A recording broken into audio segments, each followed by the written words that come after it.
Kembali lagi di Cerita Cinta Channel. Jangan lupa like, comment, and subscribe ya. Terima kasih. Seperti biasa, sampai di perusahaan Extra Food, Sena langsung berjibaku dengan pekerjaannya. Ia begitu bersungguh-sungguh dan bertanggung jawab dengan semua yang menjadi tanggung jawabnya.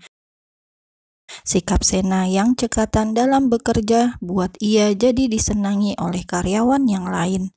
Saat jam istirahat tiba, Sena dan Rara tidak pergi ke kantin. Keduanya menuju ruang istirahat untuk memakan bekal yang mereka bawa. Semalam mereka sudah bersepakat untuk membawa bekal hari ini. "Sen, Sabtu Minggu besok kamu kemana? Jalan-jalan yuk," ajak Rara setelah keduanya duduk di salah satu sofa di ruangan itu. Sabtu dan Minggu mereka libur. Sena tak langsung menjawab, masih berpikir. "Lihat nanti aja deh, Ra. Kalau padeku gak kemana-mana, mungkin aku bisa pergi," jawab Sena akhirnya, dan Rara mengangguk. "Iya ya, lupa aku kalau sekarang kamu tinggal sama Pak Demu," ucap Rara yang baru mendapatkan kembali ingatannya. "Gitu Sen, gak enaknya tinggal sama orang, mau ngapa-ngapain gak bebas," timpal Rara lagi, dan Sena tersenyum kikuk. Hanan memang tidak membebaskannya. Semua yang dilakukan Sena haruslah izin dulu kepadanya. "Iya," jawab Sena singkat. Lalu keduanya melanjutkan niat untuk makan siang. Tadi Hanan memang tidak masuk kerja, namun saat jam pulang kantor, Hanan sudah menunggu Sena di basement. Ia setia tetap berada di dalam mobil sampai Sena datang. Di ujung sana, Hanan melihat dengan jelas Sena yang berlari dengan menutupi kedua sisi wajah. Sena menghindari tangkapan CCTV agar tak merekam wajahnya. Melihat itu, Hanan merasa gemas sendiri. Ia bahkan masih mengulum senyumnya saat Sena sudah masuk ke dalam mobil, duduk dengan nafas terengah. "Ayo Om, kenapa malah diam dan menatapku seperti itu?" tanya Sena heran. Ia sudah duduk sempurna, namun mobil tak kunjung berjalan. Malah Hanan menatapnya dengan tatapan yang entah. Bukannya menjawab, Hanan malah memundurkan kursi mobilnya, lalu duduk menghadap Sena. Sejenak keduanya hanya saling tatap, namun dengan cepat Sena berpaling. Ketika detak jantungnya mendadak berdetak lebih cepat, ia meremat kedua tangannya, gugup. Tatapan Hanan buat ia meleleh. "Sen, panggil Hanan lembut, tapi Sena masih setia menunduk. "Lihat aku," ucap Hanan lagi. Mau tak mau, akhirnya Sena mengangkat wajah. Entah kenapa, kini ia jadi merasa malu. Wajahnya terasa begitu panas. "Sen, apa kamu nyaman berada di dekatku?" tanya Hanan dengan tatapan yang dalam. Awalnya Hanan memang tak begitu peduli dengan perasaan yang Sena rasakan tentang hubungan ini. Awalnya ia hanya perlu memikirkan keuntungan bagi kedua belah pihak.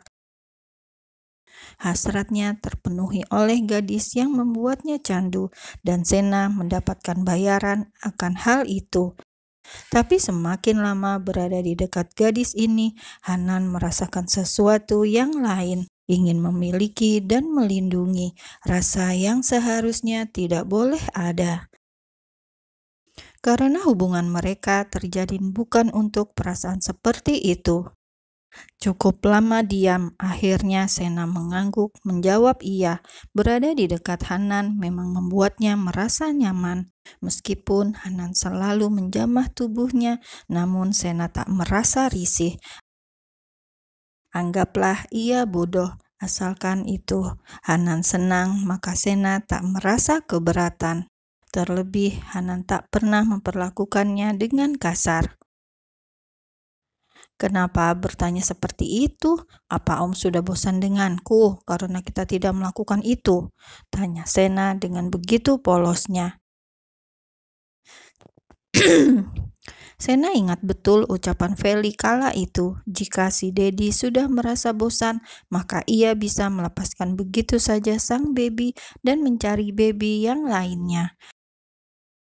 Pertanyaan Hanan tentang rasa nyaman membuatnya merasa ada yang tidak beres.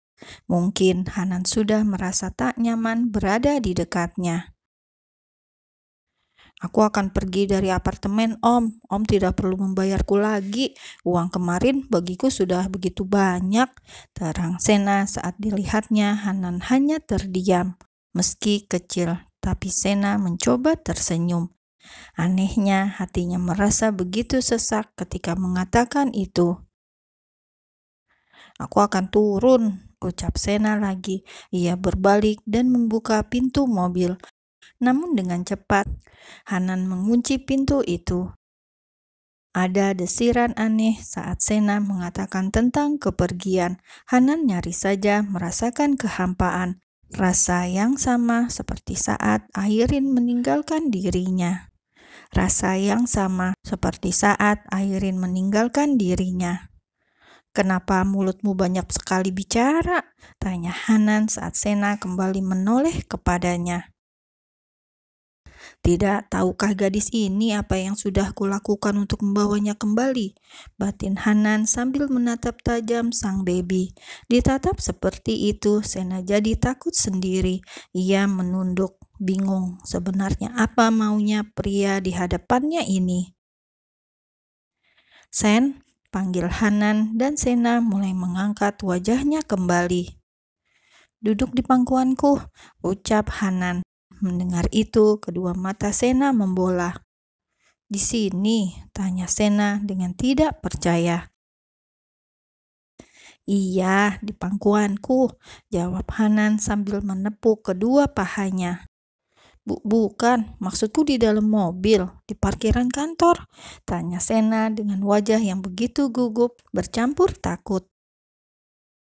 Bagaimana jika sampai ada yang memergoki mereka? Bagaimana kalau Rara atau Rangga melihat? Bagaimana kalau Yohana?